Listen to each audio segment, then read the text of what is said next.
Good evening, good afternoon, good morning, everyone. Hope you can hear me and see my screen. All right, thanks. Okay, hello everyone. Welcome to Edureka session on DevOps today, Azure DevOps. So we have a link, Meetup, meetup.com.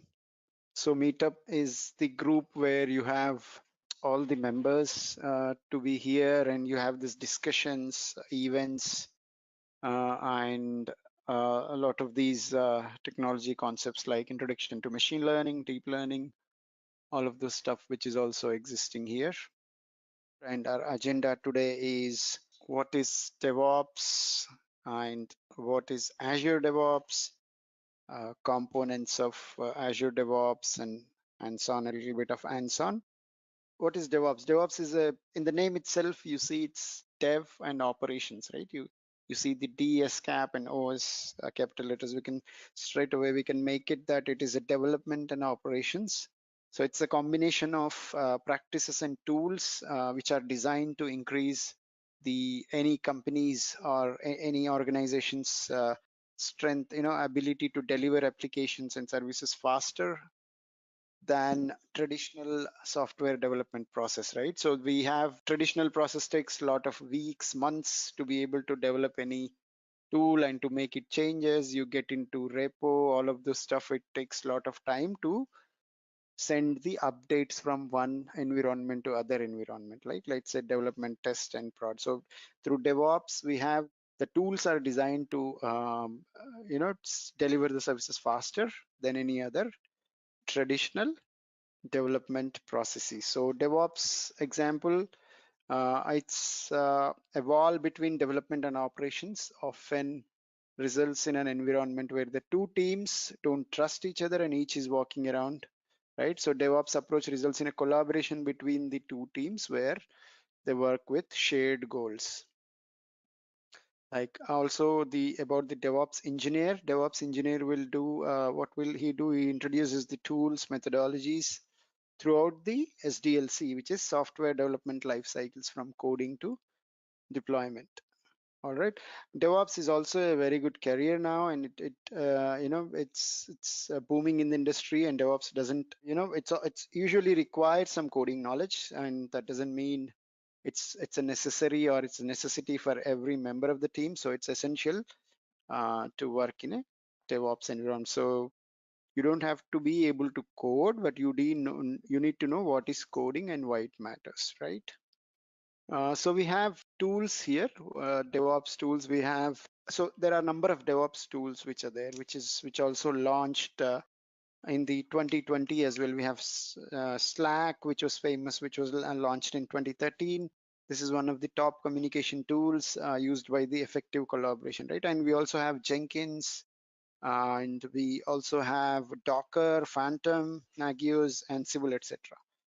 And here we can see Docker, we can see Puppet, Chef, Splunk, Nagios, Slack, we can see the stack, and Jira, Maven, all of those Git repos, all are, we can see in the integration part of it. And we have plan, code, build, test.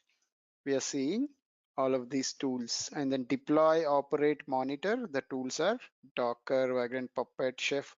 All of these tools are there. In integration, we have Bamboo and Hudson, also Jenkins in the middle of it. All right.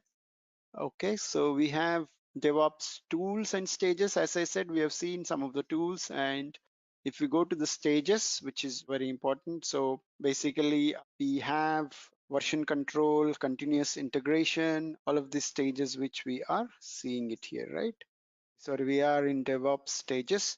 So we have version control, which is the stage one, we can say, and this version control maintains different versions of the code. I think if you are coming from development background, you already know about the version control, right? It's basically subversion which maintains the different versions of the code. It's a source code management. Let's say we have a lot of versions of the code and we want to get back to the code which was previous version or something like that. Version control is the one which gives that flexibility for us. Number two, we have CI, which is continuous integration. So normally DevOps, you see this naming convention CI/CD, right? So what is CI/CD? CI is continuous integration. CD is continuous delivery. So when you say continuous integration, what does it mean? It means the compile, validate, code review, unit testing, integration testing, all of these are part of continuous build. When you come to the delivery, it's like deploying the deploying the application to test servers, performing your UAT, all of this build application to test servers, all of this will come into the continuous delivery.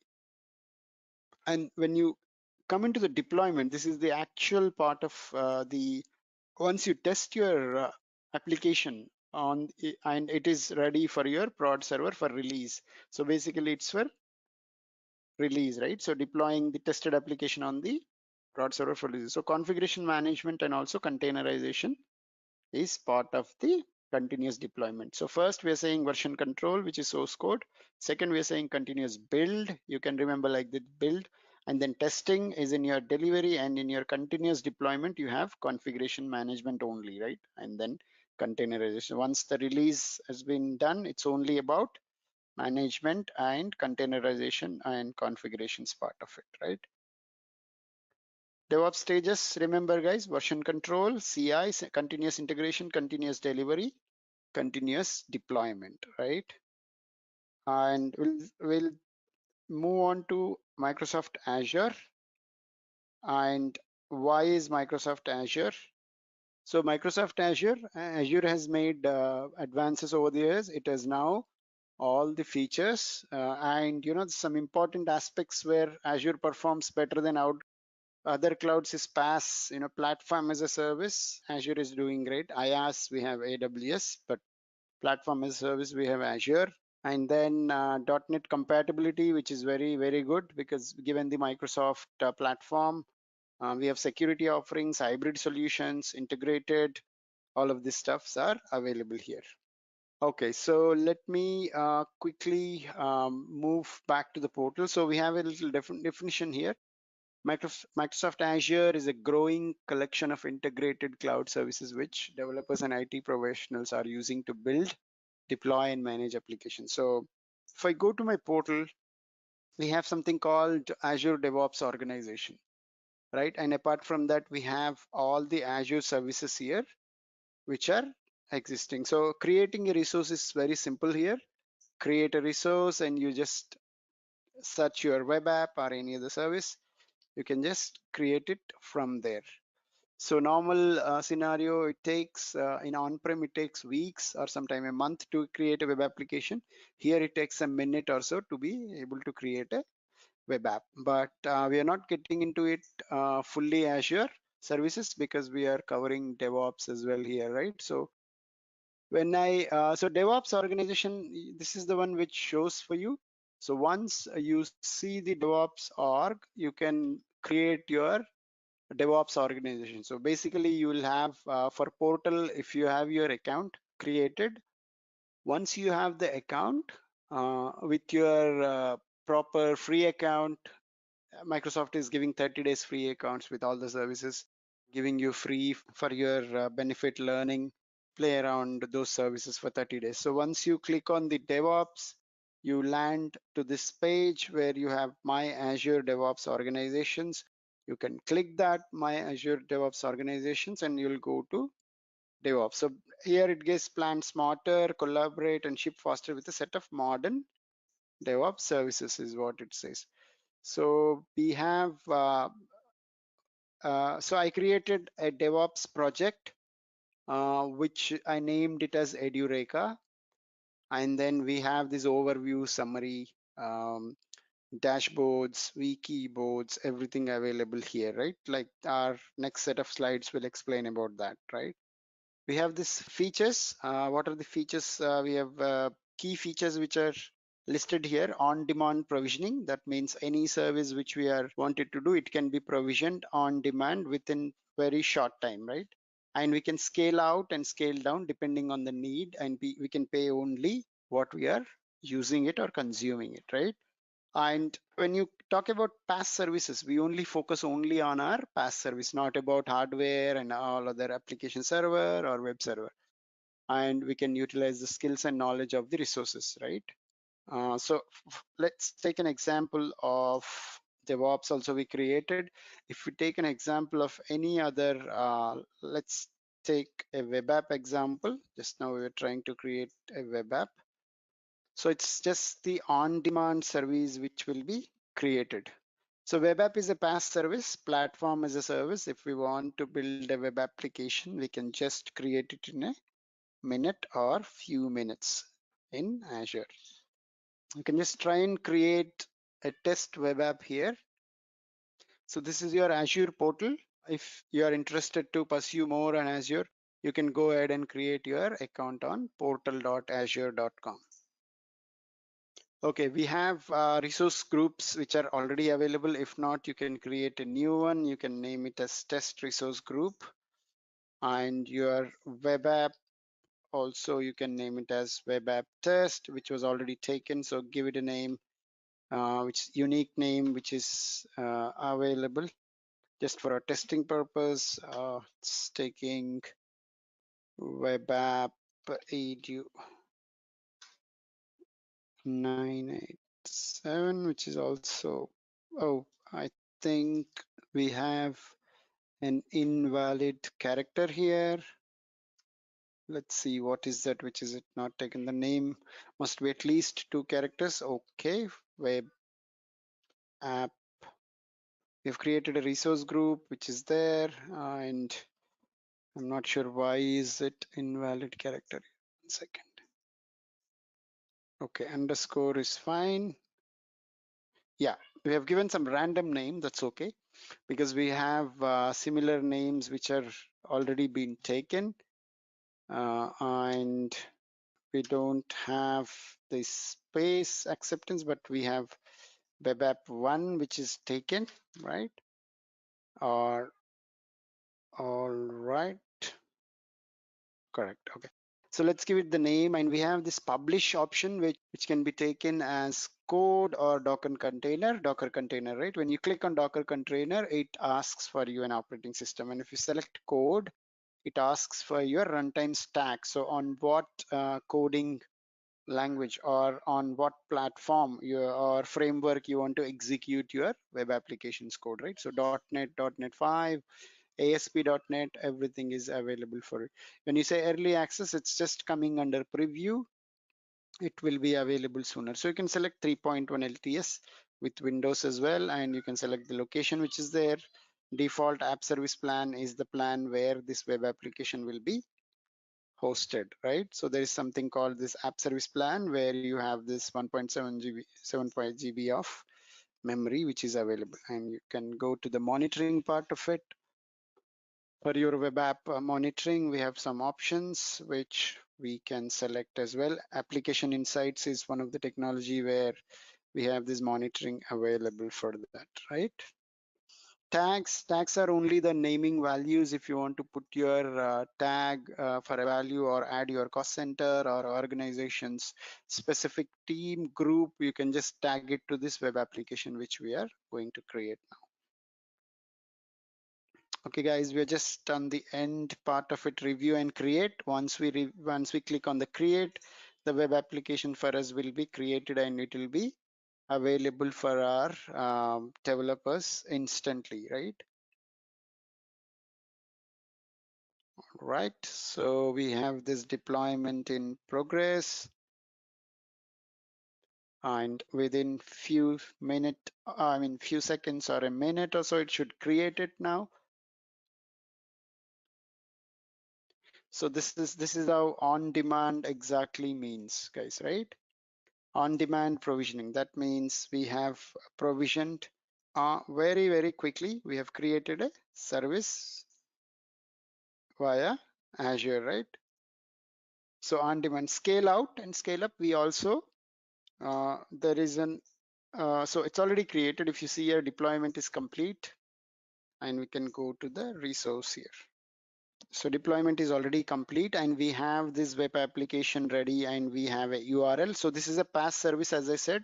URL is here. Once you click on the URL, and URL will have Azure websites.net. This is Azure website.net, right? So we have this web application ready. You see here, within a minute, we have created a website which is instantly available for developers. Now, developers only need to take work on their coding part of it. They can concentrate only on the code, and these are all the codes which are highlighting here, right? The famous ones which are PHP, Python, Ruby, Java, Node.js, and .NET Core, which are there. And you can go, so have your code ready. You can straight away, developer can go to the deployment center, or they can build their code, right? All right, so this is available. The website is up and running, and we can go to the deployment center. Once you click on the deployment center, it will take you to the deployment center when you are to get your code published, right? All right, so this is web app which is already created in very short time, and we can only pay for what we use. And the scale out and scale in option which was there, I would like to show. Scale up and scale out, these are the options which are there instantly available, where you can scale out the load which you wanted.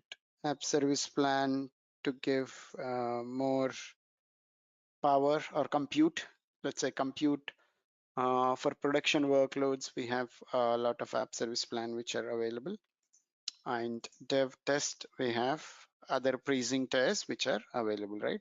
So when you say scale out, that means you scale your VMs, right? So you scale your machines which are their instances, you can call it as. We have the total number of instances which are scale out also, we can do it here. That's what it means, pay only, and we developers can focus only on those processes, right? And don't need to worry about the hardware part of it, server part of it, right? Domains, let's speak about domains here. So we have different domains. Compute, we talked a little bit about it. Compute, what was I said about the app service plan which was available, right? So we are also looking at in scale up. App service plan is your exact infra which is available, right? Storage, we have storage, something called storage account in Azure. Database, we have Azure databases for SQL, Cosmos DB, so which are available. Migration, we can do network content delivery. Also, we have available management tools. Security, identity, compliance, like Azure AD. Security tools, we have messaging. Service bus is one example for messaging, which is also there in Azure. So if you see here, we have storage account. The storage account is nothing but your storage, and SQL database. We have similarly, we have Cosmos DB as well. Okay, components of DevOps. Let's see the components of DevOps and what we have. Azure boards, Azure repos, right? And Azure pipelines, artifacts, and test plans also are available. Right, so they need to remember, once you go to your portal, and if you open the portal here, let me show you, you can see the same things which are there here, right? Right, so Azure boards, you see it here. These are a work tracking system with Kanban boards, dashboards, or any other reporting kind of activity which you can perform on the boards. We have work items, backlog, sprints. All of these are available in the boards. Repos is a famous one. As you know, we have this cloud hosted private Git repository service. This is Repo is a repository, Git repository service which is given in Azure. And we have test plans also, solution for test, and capturing data about defects and all of those stuff, right? Pipelines is a famous one. You want to do everything via pipeline, you get your code ready, you can do it via pipelines which are available as well. So it's like it's the pipeline is, again, a great example for the CI/CD testing, deployment, and then that can connect to any other Git repository, right? And we have artifacts. Artifacts is for it's a hosting facility for like example NuGet packages or a Maven or npm kind of stuff which are there, right? Okay, Azure artifacts. Yeah, I think we have seen the artifacts, right? All right, so let's get back to the next one, which is Azure boards. And we see what Azure boards is about. It's Azure boards is a service for managing the work for your software projects, right? Azure boards does just bring the rich set of capabilities, including native support for Scrum, Kanban, customizable dashboards, and integrated reporting. The 5 core features also has been given here, which you can see like Azure boards. What we have um, work items, boards, backlogs, sprints, also the dashboards which are available. Okay, work items, we have, it's the artifact used to track any work on the Azure board. Each work item uses a state model to track and communicate the progress. And each of the project, like for example, I have a project here, which is, I named it as Edureka, and this one will also come as pre-configured, will comes with a pre-configured Kanban board for managing the flow of boards are also highly customizable, right? Allowing you to add the columns, and once you create your DevOps project, you can create your Kanban boards, work items, all the boards by navigating into your Azure DevOps organizations. And you have project settings here. Once you click on the project settings, you will also see the permissions related settings, teams, notifications, project configuration, GitHub connections, all of those pipeline related settings also available here, like agent pools, parallel jobs, all of those stuff. Okay.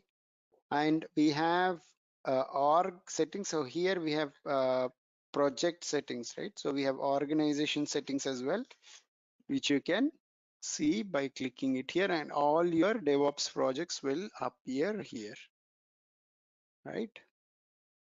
Backlogs also help. It's in the boards, and then comes to the backlogs, which will help you keep things in order of priority and understand the relationship between your work. Sprints are also widely used. It gives you the ability to create increments of your work from your for your team. And it's like a sprint team. Through sprint, what we can do, we can accomplish together, right? So collaboration and accomplishment of anything which is increment of the big chunk of work or qualification work will be achieved via sprint, right? Dashboards. Dashboards, again, it's the complete, it's like a full of details. It's rich canvas for creating your dashboards, and you can add your widgets here and your you can track progress. So boards, as I said, it's like dashboard, and you can add widgets. Repo is one of the important aspect of the DevOps, right? It's a Git service which has unlimited private repositories with all your code review tools, code reviews, advanced file management, searching code, policies of the branch, which will ensure you high quality code. Artifacts again, as you manages the dependencies in your code base, right? When you have the code base in your, it's also the code base provides you easy tools for your immutability and performance of the components. So when you click here, we have boards, repos, right? Which are everything is available here. Pipeline, test plan, artifacts. So artifacts, we have seen it in the portal. Click on it. If you have the code bases which are there, you can see your dependencies there, and it provides the easy way of management through artifacts. So we can also connect to the feed or create a feed in artifacts, right? Thanks everyone.